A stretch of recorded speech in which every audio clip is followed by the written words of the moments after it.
ఈ ఇంట్లో పనంతా అయిన తర్వాత ఇక్కడ ఫ్రెష్ అయ్యేసి పూజ చేసుకుందామని చీర కట్టుకోవాలనిపించిందండి. చీర కట్టుకొని ఇక్కడ పూజ చేసుకుంటున్నాను. అయితే పూజ చేస్తున్నంతసేపు కూడా మనం మనశ్శాంతి కోసమే ఎక్కువగా చేసుకుంటూ ఉండాలండి. మనం ఏదో కోరికలు తీరాలి, నాకు అది కావాలమ్మా, ఇది కావాలమ్మా, ఇది జరగలేదమ్మా అని చెప్పి ఇలాంటివి మన మనసుకి బాధ అనిపించినప్పుడు మనం దేవుడికి చెప్పుకుంటాం వాస్తవమే. కానీ రోజు అలా చెప్పుకుంటూ ఉన్నా కూడా మనకు తెలియకుండానే మన మనశ్శాంతిని మనం దేవుడి దగ్గర కూడా కోల్పోతామండి, తెలుసా? ఎందుకంటే మనం మన బాధల్ని పూజ చేస్తున్నప్పుడు కూడా చెప్పుకుంటూ కూర్చుంటే అవే మళ్ళీ మళ్ళీ మనం తలుచుకుంటూ ఉంటాం. మనం ఏ బాధలో ఉన్నాం, మనం ఎలాంటి సిచ్యువేషన్లో ఉన్నామని మనం పూజ చేసినా దేవుడికి చెప్పినా చెప్పకపోయినా కూడా దేవుడికైతే తెలుసు. సో మనం మనశ్శాంతి కోసం పూజ చేసుకోవడానికి ఎక్కువగా ప్రయత్నించండి.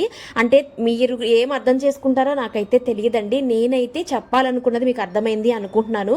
మ్యాక్సిమం ప్రశాంతంగా దేవుడిని తలుచుకుంటూ ఆ రోజంతసేపు మనం మెడిటేషన్ చేసుకున్నట్లుగానే పూజ చేసుకుంటే చాలా హాయిగా ఉంటుంది.